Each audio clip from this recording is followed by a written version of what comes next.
Hello, hello, and welcome to the Color Whisperer Show, where we talk about all things home and healing. And today we have a wonderful person to interview. Her name is Eva Venari. She is a spiritual alchemist, and she educates worldwide on how overburdened and stuck adults can exit the endless grind and take charge of their well being to thrive in their lives. And I've had the pleasure of knowing this amazing woman for roughly 10 years. We'll figure that out. But she does so many amazing things, and you're going to be wowed by what she does and all the stuff she talks about. And, our health, it's physical, it's our body, it's our mind, and our spirit. And she helps heal all three. So, welcome, Eva. Glad to be here. Hi. It has been, gosh, I've lost track of the years too. I don't know. It's been a while. It was really funny. I had met somebody and they're like, "Oh, you got to meet this Eva lady. You got to meet this Eva lady." Da, da, da. And you had found somebody said, "Oh, you got to meet Jeanette. You got to meet Jeanette." And then we were at this networking event and we were going through names and they said your name, you said your name out loud. And I was like, "Oh, I got to go talk to her." So I went up and I said, "We're supposed to meet." Yeah, and it wasn't even in the industry I'm in now because I was an architectural representative. Right? Yep, and working in natural stone industry. So I became your rep for, I think at the time it was Dow Tile, and then we went through all these other companies. But in the meantime, in the background, I started developing all of these gifts that I didn't know what to do with yet, until one day I did. And so I left the industry, and now I get to do this fun stuff that I do now. It's awesome. It's awesome. And you've helped me with several things. I don't know what I would have done without those things. It's really been amazing. So, where do you want to start? Because you do all these really incredible things. So, do you want to start with like just our body health, or do you want to start with the physical, the mental and spiritual health? Yeah, I mean, I want to have a little bit of fun with it, and Okay. that was like just based touching on where we started. And then everybody knows stone has energy to it, right? And I Yes. was one of the first to address how to use the natural stone slabs, in the house for countertop, for walls, for end tables, for headboards, as a means to solve a physical ailment for the clients. How do you want the space to feel? Not just look, like what do you want it to do? And people at first were looking at me like with the whole, I don't know, what are you doing, Eva? And uh, but that, energy work, that's something that came in with me. One of those things people call it being empathic, but I think it's more than that. I'm not reading so much the energy around me in the way of adopting it. It's just like, okay, how is this affecting our bodies?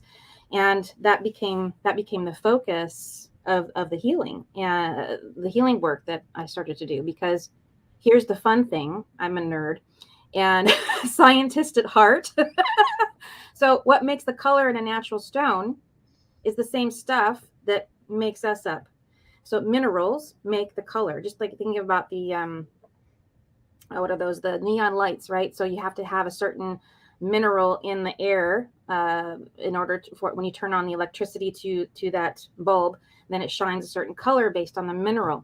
Same thing with when you're looking at stone. Natural stone has that, and those same minerals are, we're made of that. And if we don't have the preferred minerals in our body, it causes dysfunction. A lot of it, I found out. And so this then became my goal, is like, how do I find out what the body actually needs to displace these toxins that we don't live in a bubble. So how do we do that in order to get rid of chronic illness? And that's what started it. That's what got the ball rolling, these questions. So tell us about your story with chronic illness and what really led you down this path of healing. Yeah, well, because I was dealing with over 30 different symptoms that collected over the years. It started with depression, and I guess that was my early teen years. And then it developed into autoimmune disorder with a bunch, the typical Epstein-Barr thing that they blame chronic fatigue on, and It's like, it turns out that wasn't why I had chronic fatigue. It just happens that my immune system was low because I was full of toxins. But I had to discover that. It took me 16 years of searching and barking up the wrong tree with doctors to collect all of these different diagnoses for which they said there's no cure. And I said, that's unacceptable. So I'm not going to talk to you people anymore. You are dismissed. My body knows better. Woohoo! You know, I'm an Italian and I'm stubborn and I use it to my will, not to, you know, for good.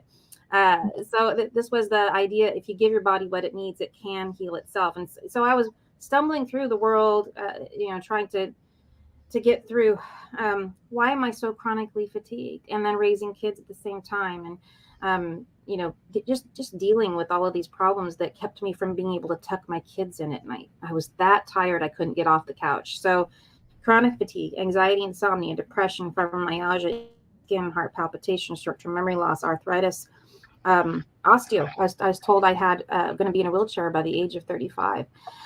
Short-term memory loss, the list goes on, including hypothyroidism, which a lot of people get that diagnosis and they think, oh, good, I'm on medication, I'm done. No, you're not.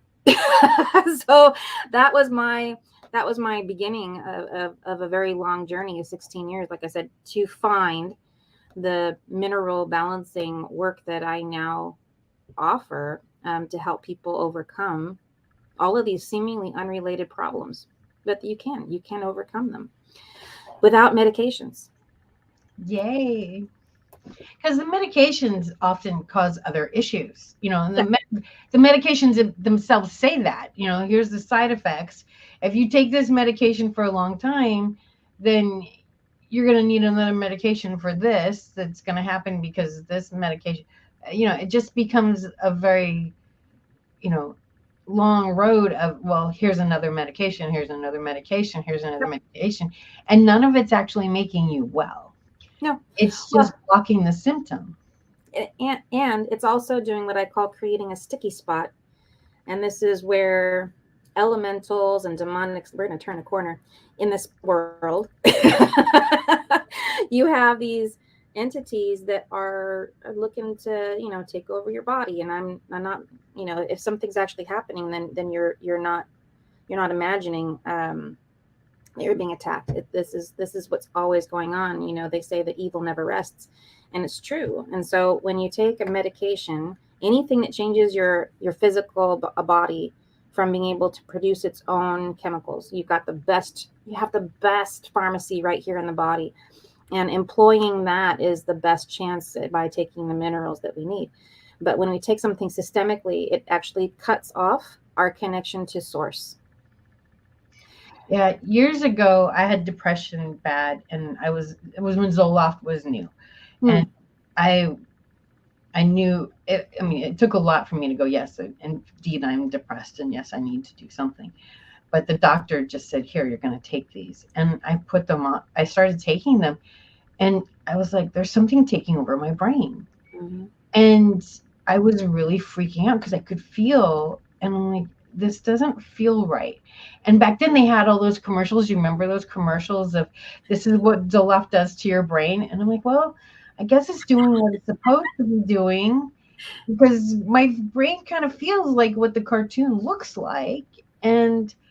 But at the same time, I was like, this doesn't feel good. And there are a lot of people who are on those drugs for decades. And I was like, I'm not doing this for a long time. I mean, I was very new in the world of woo back then.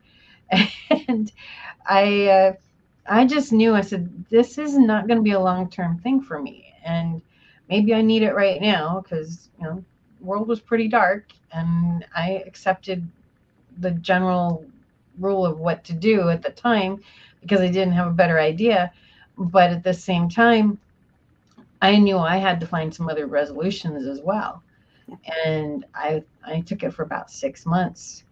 But I was like, there's no way I'm going to take this thing forever, because I could literally feel it changing my brain. Yeah, it can change things. You know, we think that feelings come first, and then our thoughts come afterwards. And it's a bigger story than that. it's the filters of our belief system through which we live our lives, and everything is pressed through, that says we have a judgment about what's going on. Because you can have two people go through the same traumatic event, one person come out okay, and one person have PTSD. And that has to do with their filters. How do they believe in life? What are they thinking all the time? And so what their Zoloft was doing, as an example, is basically taking the filter out and just giving you, this is the good feeling.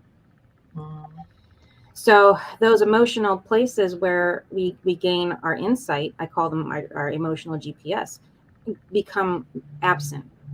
So now we don't have the very tool that we need in order to navigate life and interpret our intuition and you know, how what we choose to do first, second, and third in life has to do with how we feel about it. And go, oh, that experience was terrible. I never want to do that again. Left turn. Or that experience was great. I like that. I want more of that. Let me do more. And so when you remove free will from our ability to function day to day, that's that source energy that gets completely cut off. I call that a violation of the universe. Mm-hmm. Yeah. So and not only that, but medications don't pee out as much as we think they do. They store in our kidneys, our liver, or other organs, and that chemical buildup creates that magical word called inflammation. Everybody knows that, but they don't know really where it comes from. And so it's, as you can see, it's like one thing connects to another thing, and we can connect the dots more the larger we make the story, from the physical body all the way to our spiritual self, and that includes our environment of our home. Oh yeah. Because if you have things, elementals, and let's talk about what am I talking about? We're talking about demonics. We're talking about people are like, oh, Eva, the devil doesn't exist. Well, what am I exercising then? When I'm calling in angels and they're working with me, and we're talking about, all right, we've got to close this hellhole, or we've got to, somebody killed themselves in this spot, so let's heal that, because you can feel that in your home. If you ever moved into a house or been into a space and you feel kind of creeped out, you're like, wow, I want to buy this house, but I somehow don't feel like I can. Something happened there, And the way I put it is, if you ever walk in a room right after there's been an argument, and you just like, I want to, like, you just know, and or if somebody's really sick and you walk into a house and you can still feel that sickness is good, and maybe they just died, the body's been removed, but the house still feels sick. Yeah. And it's because it's that energy that's still staying there. Yeah. So, on a more tangible level of like people going, oh yeah, I felt that. Yeah. And you and I are pretty empathic, and we feel a lot of stuff that a lot of people don't. But for people who may not be as tuned in as that, it's like you walked in a room and somebody's arguing and you're just like, ooh, and it's not just because they're there and they're embarrassed or guilty or whatever, and they don't want you there. It's like, no, there's an energy there that you're going away from. Yeah, we feel our bodies have a much larger unseen force that is all around us. People hear the word auric field. It really is, around the body, and it actually extends out as 9 meters or more outside of us. And that's why we know when somebody has walked in the room and is looking at us from far away. It's our bodies, feeling each other. It's mystery stuff. It's fun to think about and to play with. But there are things to know, and if you know those details, then at least you can navigate and go, oh, that was just me picking up on another person. But in the case of picking up on energies, I think a lot of people discount their intuition. They think that they're not empathic when they actually are. The most common intuitive channel of being the 5 that match our physical senses, sight, sound, smell, taste, and touch. So we have mirrored the spiritual senses, clairvoyance, clairaudience, claircognizance is the one I was talking about. It's that gut feeling. So people who say, oh, I'm not psychic, I don't know. If you walk in a room and you know that you have a knowing, that's intuition. That knowing is you walked in and you're like, ooh, things are different here. You'd be really obtuse. I don't know very many obtuse people who are just so self-absorbed that they cannot feel when there was, some sort of traumatic event in a place. I've not met very many people who can't even if they can't say things like I'm not a psychic, or they can't say I am psychic or I am intuitive, they'll admit, most people admit to, I just knew that. They have that killer cognizance is very common. So yeah, you have it. And here's the fun part. You can develop the other ones. Yes. We went to, some friends and I went into the Ripley's building in St. Augustine, Florida, which is one of the most haunted places Yes. in the United States or is it the planet? It's supposed to be. So they take you to the museum. We went on a haunted tour. So they took us to the museum at night. And then the museum, it's the museum part, which is fine. And then they take us to the end, which the last room, and it's a southern home. And so the way a southern home is usually built is there's a drawing room and there's a living room. There's a place for the men to go do their thing and a place for the women to do their thing. And then they have a ball and they open up the door and it becomes one big room. So one of these rooms where they had opened up those doors, but one of these rooms was kind of like a huge bay. It was like a alcove, it was a huge alcove, right? And so I walked underneath the beam to go into the alcove.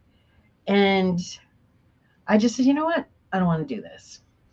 And I didn't go in. I didn't really care. I just was like, yeah, I don't need to go back over there. Mm-hmm.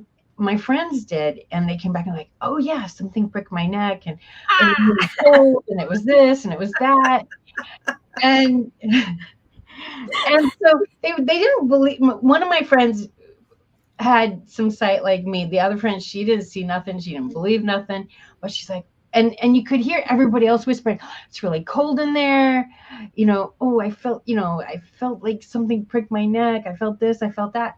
What was really funny though, is I had a ghost follow me home from that. That was interesting. So I had to call somebody. Fortunately, it was on the West Coast. It wasn't so late. And I'm like, help, what do I do? Because the girl thinks I can help her and I don't know what to do except say, go back home to mama. Yeah, tell it no, you're not welcome. So, that was my first experience having a ghost latch onto me like that. So I was like, what do I do?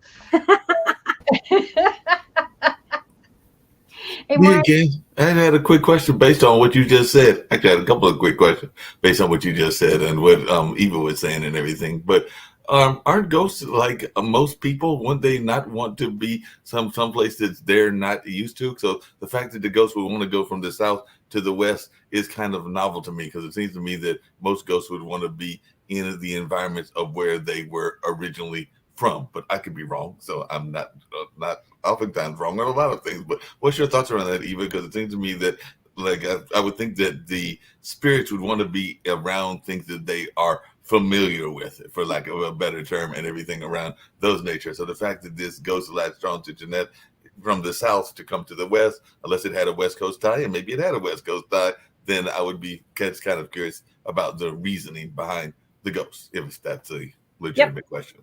Oh yeah, I've got lots of experience with this. I spent 10 years as I first started to really awaken, just ushering lost souls to the other side. So I'm one of those people who can create the light to heaven and then clean off the soul body and then let them move on.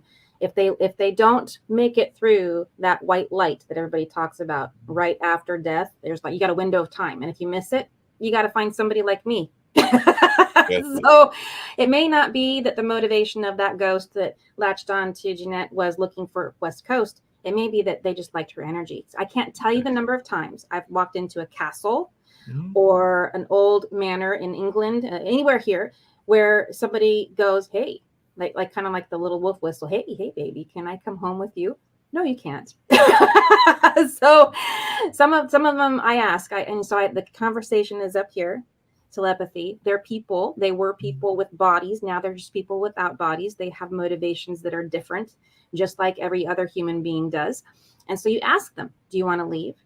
And most of them say, yeah, can you send me back? Yes, I can. Whenever you're ready, we can just do this and we'll have a quick conversation. We'll clear out anything that needs to be cleared and off they go and they're done. But some people are like, oh gosh, was it Charles at Pendleton,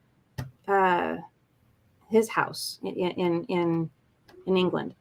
he came up to me as I'm looking at his childhood photo, and he goes, "That's me," in my ear. And I said, "Well, which one? Because there was two of you." And so he answers me up here, telepathy. And he said, "I'm Charles." And so I'm like, "Okay. So what's going on? You're just hanging out?" And mind you, there is a crowd. It's like, this is a public, for public consumption now. Part of the house was open to the public. And he says, "Oh, this is my home and I want to be here." Okay, so I says, "All right, well, you just find me here whenever you're ready to go back, and I'll take care of it." And he goes, "Will do." And every once in a while he pops in just to say hello, and then he's off again. Well, So along the same kind of lines, because I've talked to Jeanette about this before, and she's aware of this. One of the places, because I do a variety of jobs, and one of the places that I work at is a African American Cultural Arts Center that was a historical building that was actually created during the around the time of slavery or after slavery in Reconstruction in the late 1800s, and has some very rich history and all of that. So it's now converted. The church itself has moved to a different location and moved several decades ago, but it is now a converted building into an artistic building. But it is a lot of energy, both of people that have passed on recently, as well as those that were there in the church. And I don't know anybody that has worked at the building. It's a small staff, but we've had maybe close to 30 or 40 people, including board members, maybe even a little bit more than that, that has not had the experience of hearing dancing, hearing music, hearing footsteps. So everybody that goes to work there pretty much knows that the building has spirits that are comfortable, to use your words, with being in that area and respect that area and like to be in that area. And I don't know that they necessarily want to leave the area and everything. And they seem to enjoy it. And we seem to enjoy it as well. We sometimes have one of the running jokes I have is I'll sometimes have a conversation if I'm staying too late at the night that I might tell those spirits that, look, I'm going to let y'all have y'all's party. I don't want to be here with the party, with the ghost and everything. So I'm going to let y'all have the party. Just give me time to actually get myself together and go to catch, because I can get around by mass transit to go catch the bus and everything. Y'all can have the party and get your dance on and do everything else. Just give me time to get out of the building. Yeah. Well, people get very scared of things they can't see, right? Uh-huh. Yeah, and it can be uncomfortable, but they really are just people without their bodies. That's it. And they can stay. So it's like, I'll find oftentimes young children who are stuck in manners, and they'll be in like the kids' playroom. And I'll be going through I do a lot of museums and a lot of travel. And so I'll come across somebody and there'll be a little library or a little seat, and I'll notice them. They know I can see them. And I go, "Hey, what are you doing? What's going on?" And they go, "Well, I've been trapped here. I stayed behind to be with my family who is still alive. You know, I died when I was 12, for example, and I'm stuck here." And so we send them on. So it depends. Do they want to stay or do they not want to stay? And then sometimes people are trapped here because they're attached to an object. They can be attached to, like, oh, it gets busy when you go to antique stores. Talk about energy.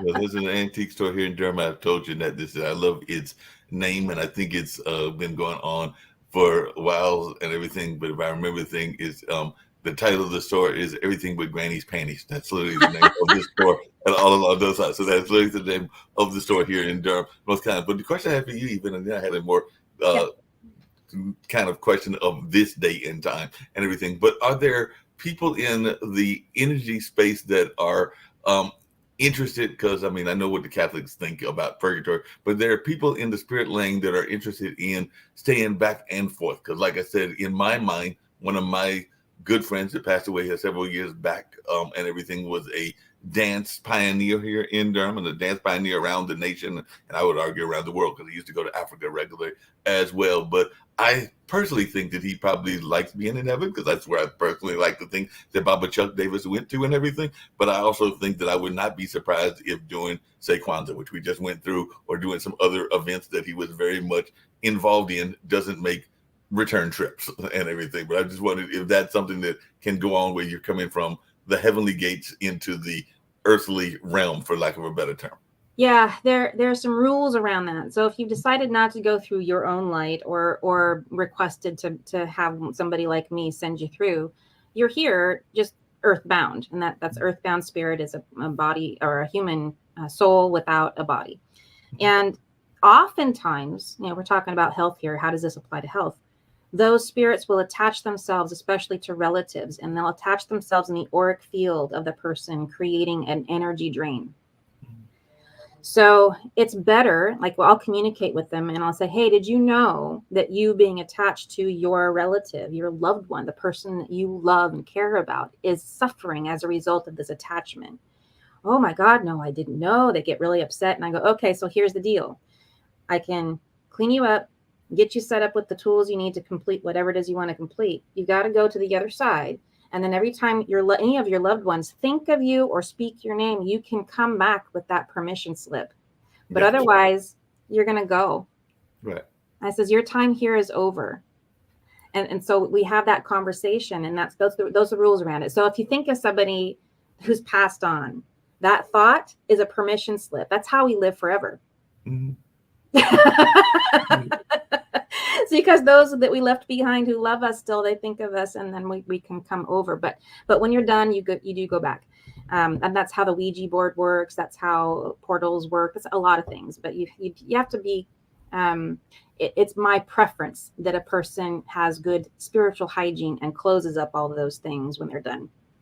I'm glad you mentioned that. Then I'm going to get off and let you and Jeanette continue this vibrant conversation and everything. That just has two very quick questions. One is, you just mentioned something that I had not heard people mention since I was a kid and everything, even though I do know a number of people that still use them and everything. So are Ouija boards still popular? Because I remember when I was in high school and in college, they were very popular in certain folks enjoying using them and all along those lines, sometimes maybe not even understanding what they were using. But I know as a person is in my early 60s, so like around the 70s and the 80s, definitely a number of folks that were in that high school level and the college level used to play with them regularly. And like I said, sometimes you play with things that you don't quite understand, and that can be dangerous in my mind and everything. But I just wondered your thoughts around the popularity of the Ouija boards, because there was a time frame, but I definitely remember the 70s and the 80s when they were very popular, and you just used that term, and I'm going like, are Ouija still around? They still sell them at Target. So I don't know how popular they are. They became, they were big. I remember because I lived that through that period also, and have used them many times. But I had discovered attachments were staying behind, and I thought better of continuing the use. I don't know that they're popular, but I do know what is. Magic, black magic in particular, has made a huge turn. To be present. There's a lot of people trying to take away or push their will onto others, which is again a violation of the universe. And I'm telling you, if I catch you doing it, I will bind you magically. You will not be doing magic if you continue doing that. So no, I can see that, and I know there's that whole conversation around if you use the Wizard of Oz, the good witch versus the bad witch kind of conversation that goes on. Yes. The serious question I had, I mean, not that these weren't serious questions, but the question I was going to have before I jump off again, and Jeanette knows I'll do that sometimes, is y'all were mentioning around pharmaceuticals and around the drugs and everything. I'm wondering, Eva, do you think that we as a society, because sometimes I've heard a lot of people talk about, have become much overly medicated? I mean, I just said I'm in North Carolina, so North Carolina's got tons of pharmaceutical companies, unfortunately, and all along those lines. But it does seem to me that we are too quick to run to the medication and everything. But I just wanted your take on that, because that's something that scares me of a country and the world. Yeah, and a very well placed fear. I think that when we don't trust in and have forgotten that we are designed perfectly to overcome imbalances, we're God designed. There's divinity within us that we are completely rejecting every time we take a medication. And I'm not saying that short-term use of it isn't useful. It's that, well, what created that problem in the first place? And let's take the effort, which takes time, to reverse that engineering so that you can function properly again. But look, being propped up on medication and preserved through the last 10 to 20 years of your life is what you're looking forward to if you start on medications. Because like Jeanette said, you take one, a year later, you're on 5 more because of those side effects. And then you can just multiply that out as you go. And we're meant to live with a lot of energy, natural energy, all the way through to the end of life. Like the only time we should feel like we're dying is when we're dying. makes a lot of sense. I'm gonna turn you back over to Jeanette, but that's just a couple of questions that popped into my head and everything. So Jeanette knows I'll pop in and ask those sometimes. But I'm gonna turn you back to her very capable hands. Oh, so we've gotten quite a bit of taste of a little bit of all the things that you do. Yeah. So I want to spend a few minutes and talk about how you roll them all together, because you have really incredible healthcare system that you've created using mind, body, and soul to create wellness on a level that I don't see very often.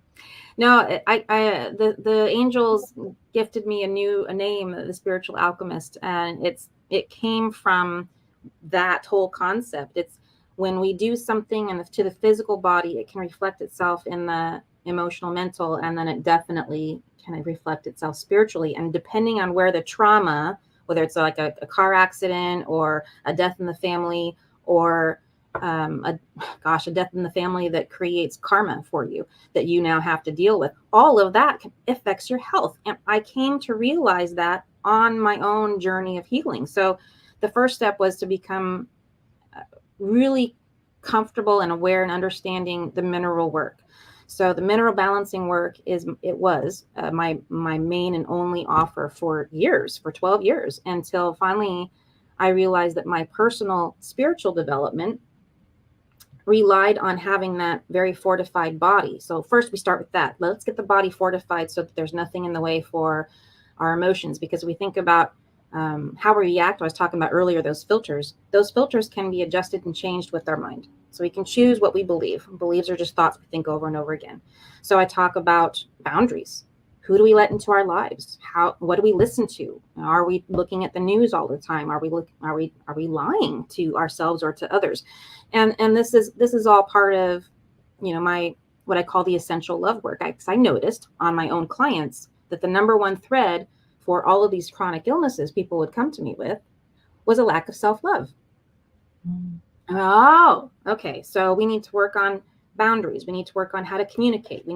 We have, as an aside, the most number of midlife aged people single and trying to date, desperately failing on the planet at one time right now. I've never seen so much failing in my life.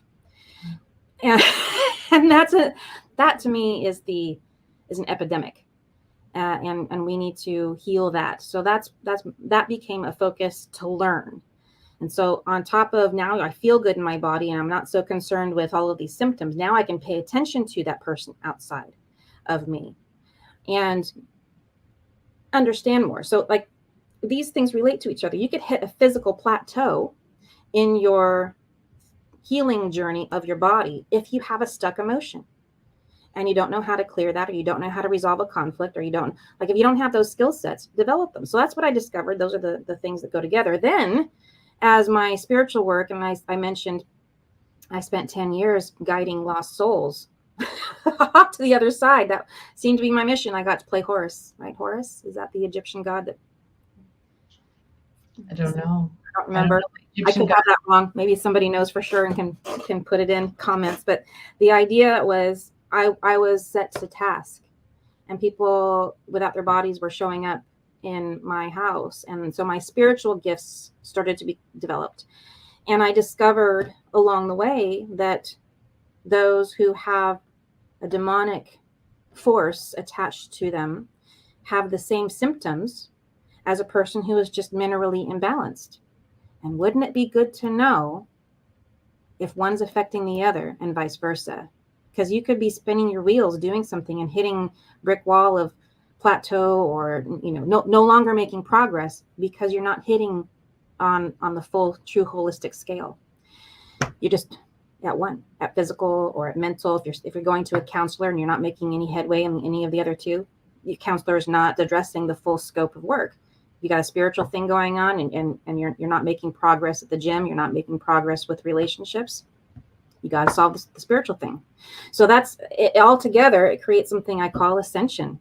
And this is the full Monty. It's the complete comprehensive work of everything that I've learned, not only from an unreal amount of certifications on healings, from mineral balancing to, you know, Insophic Ray Reiki. It's like the list is long.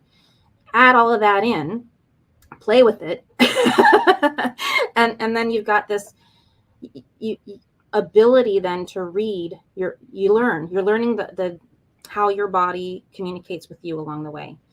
And so when you're done, you're becoming master of you, as opposed to looking to others for help, going to the doctor for help, going to your counselor for help. Not that you shouldn't ever go to anybody ever again, but at least you're going to go there with some knowledge ahead of time and go, I'm intuitively feeling that I have some sort of inflammation right here. Not sure what's going on, but left shoulder also means something feminine, right? Shoulder is bearing responsibility. So like, you can come in to see a doctor with a little bit more information than just fix me. Oh yeah. That's the practical use of this. Right? Our bodies. So it's like, you've been to cathedrals in Europe, but we go into and as you know, 21st century folk, we go into cathedrals and we're like, oh, look, there's a beautiful stained glass window. Oh, look, here's a crypt of somebody who there's a, you know, a replica of their body on it. And we don't see the story, because those things were meant for people who couldn't read. And everything in that stained glass window tells a story. They talk about the apostles, and like Catholicism, all I remember is St. Peter has the keys, but each of the apostles has a symbol that, you know, we learned maybe in catechism and we forgot, you know, but because it's not something that's part of our daily lives, we don't think about it. We don't see it. And even the colors in the mean something. And there's little movements that mean something. When you're looking at the crypts, and, you know, is the sword by their side? Is the sword across them? Is there, is the dog underneath their head as a pillow? Is it at their feet? Is it, all of these things mean something that you and I, we were never, well, okay, you and I maybe were taught a little bit because we have an interest in these things, but our world is not taught this unless you're going to a cathedral and you ask questions, and maybe the docent knows, you know, but that's not our way of communication. And so we're used to, oh, well, here's a plaque that tells us what this thing says, instead of being able to look at it and go, oh, yes, there's a lot of messages here. And so our bodies are the same thing. Each part of our body, each organ has a message, and we're never taught how to read that book. How to, you know, we're not given that manual because it's not something we've been taught to. Let's, you know, well, I go to the doctor and the doctor fixes it. Well, the doctor doesn't have that manual either. Yeah. So the more we can be aware of what that manual is, and aware of really what is our body actually telling us, we have so much more power. Yeah, we do. And that's the key to everything. I was, so after my ex-husband, he passed away 12 years after the divorce, and he decided to attach himself. That's how I learned about the spiritual attachment, because I started feeling even more lethargic. I couldn't think, foggy thinking, and I was like, oh God, I need more sleep. I don't know what's going on. He attached himself to my auric field, and I could actually hear him in my head. And I knew it was coming from outside of me because it wasn't telepathic. It was just here. And I thought, oh God, I divorced this man. I really don't want to hear him and his death, let alone, you know, this is not what I want. And so I learned about what's called a psychic surgery to remove him from my body and then send him on. This was before I realized I was one of those people who could create the light and move people through. So this psychic surgeon, I talk about medicine that medicine doesn't know. So the psychic surgeon, she goes, yeah, okay, we'll go into the contract room.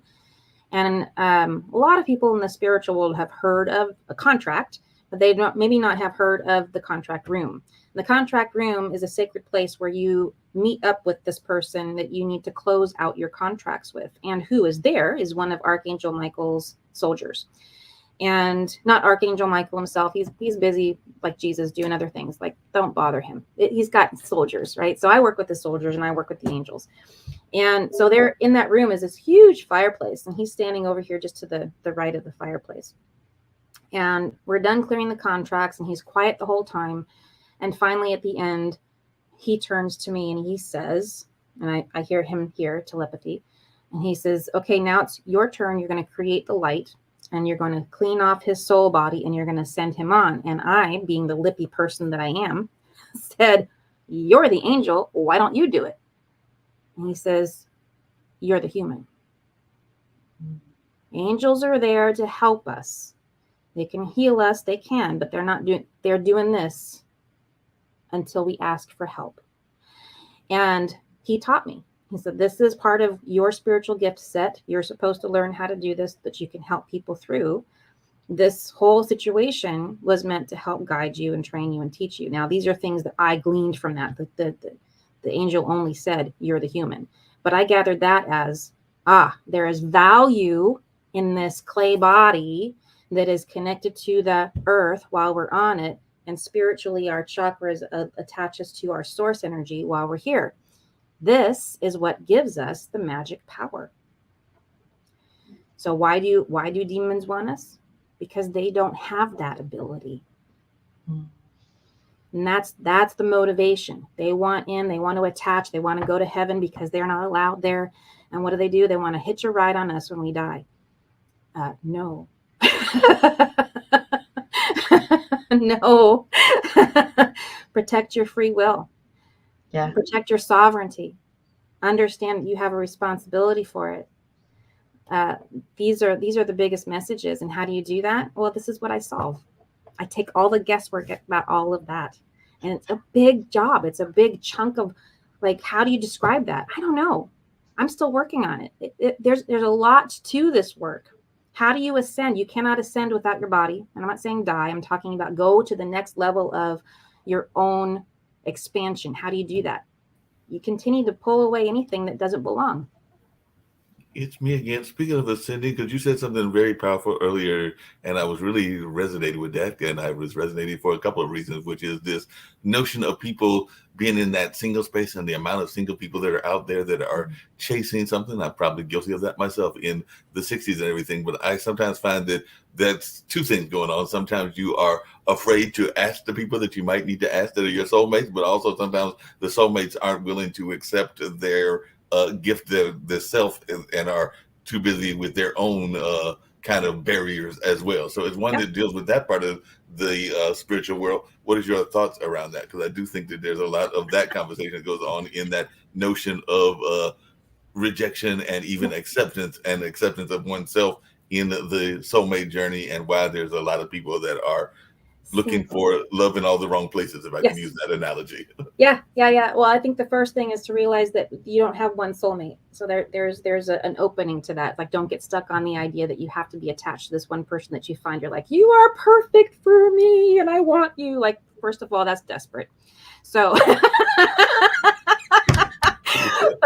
but you know, we attract each other, right? Law of attraction says we're going to bring in the people that are our soulmates. Well, what is a soulmate? We go back to contracts. So before we drank the wine of forgetfulness and took over possession of our own bodies as we were born, we sat down across from each other and says, so I want you to bug the crap out of me for my spiritual expansion. What can I do for you? And we agreed to these things. We don't remember them, but we did. And so when we meet somebody and who's not in the place that we are, maybe there's still something in you that's vibrating at the level that they are that you need to fix. So use that as a guidepost. The other option, because I'm tired of being spiritually bullied and saying, well, it must be something within you. Not always. Sometimes it's just you're the rose and everybody likes to smell the rose. Cause and effect. Well, everybody loves to smell the rose, and I can definitely know about that spiritual bullying because I have had the pleasure or the ill pleasure of dating some church women, and sometimes the people that are in the church are ready to make that notion that you are the chosen one for that person, and you're still trying to figure out if you love them yourself, much less trying to have other people influence the decision. But they're sitting there going like, yes, y'all two are meant for each other, y'all are going to be perfect, and you're sitting there going like, wait a minute, I haven't even decided whether I like them yet, and y'all are ready to declare us husband and wife and everything. Yeah, it's your free will has to be taken into account. So you could be ready, you could find the person attractive, but they could have a spiritual contract that maybe you don't want to endeavor. So I'll give you an example, and similar to what you're talking about. I found somebody that we had connected on an energetic space, and I thought, oh wow, what a really interesting person. I want to get to know him better. Well, while I was getting to know him better, he was also dating an ex-girlfriend. Didn't tell me. Wow. And he called me up one day on the same day as our next date, and he says, yeah, I'm gonna have to not show up for the date. And I says, what's going on? And he says, well, I've decided to go back to my ex-girlfriend.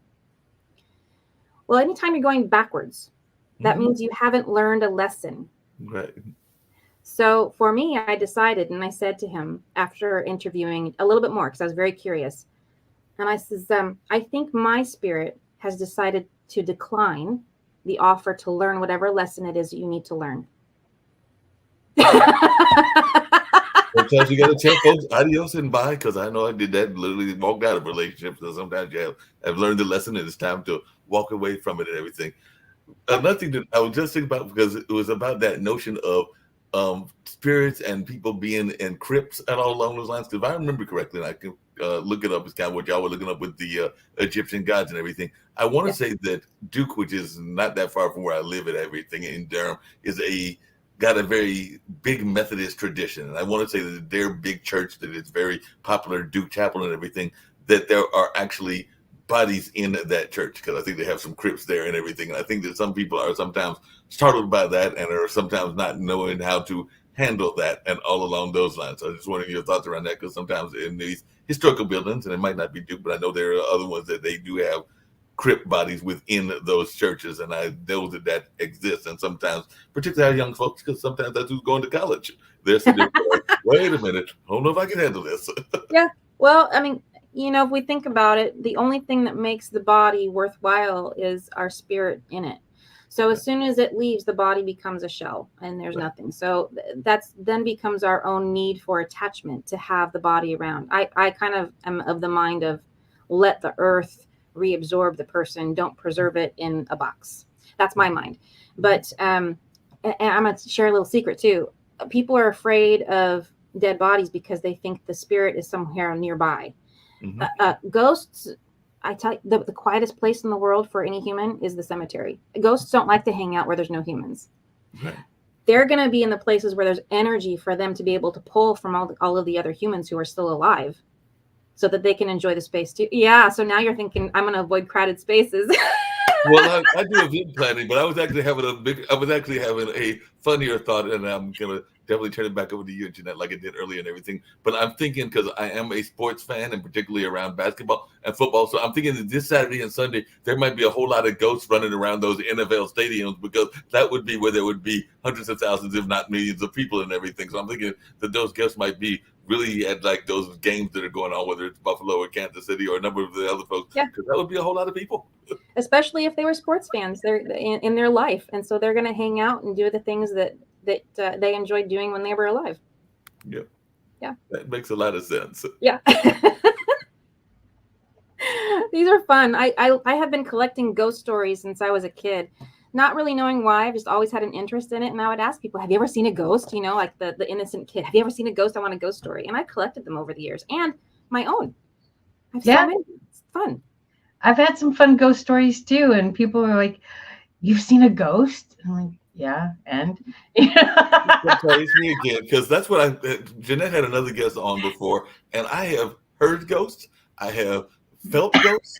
I have done a lot of those things that are related to ghosts, but fortunately or unfortunately, depending on your point of view, because I do watch enough movies, I have not physically seen a ghost, and I'm not sure how I would feel if Uncle Randy popped into the room and everything, because that's an uncle that recently passed and everything along those lines. So I'm not sure how I would feel if I physically saw him in physical form and all along those lines. So that's one question I was asking. When people say they see in ghosts, do they actually see the physical body and the physical form, or is it more what you just described, Eva, which is that you're hearing the voice, you're hearing them giving you messages and all along those lines? Because like I said, I loved him dearly. He was a little bit harsh in some of his personality, but I still loved him dearly. But I'm not sure how it would feel if like Uncle Randy popped up into a chair nearby and started like telling me his thoughts of my life and everything. And lit a cigarette. Yeah, this is so both. It can be any of these things, and I can't say that it's with permission either, because so on my wedding night, which is a crazy time for a ghost to show up, we are at Prim at the Prima Donna, and I'm in bed, I'm sleeping, and I hear footsteps coming down the hall of the hotel, and the door definitely opened, and that's what woke me fully. The door opened, shoved open, and then closed.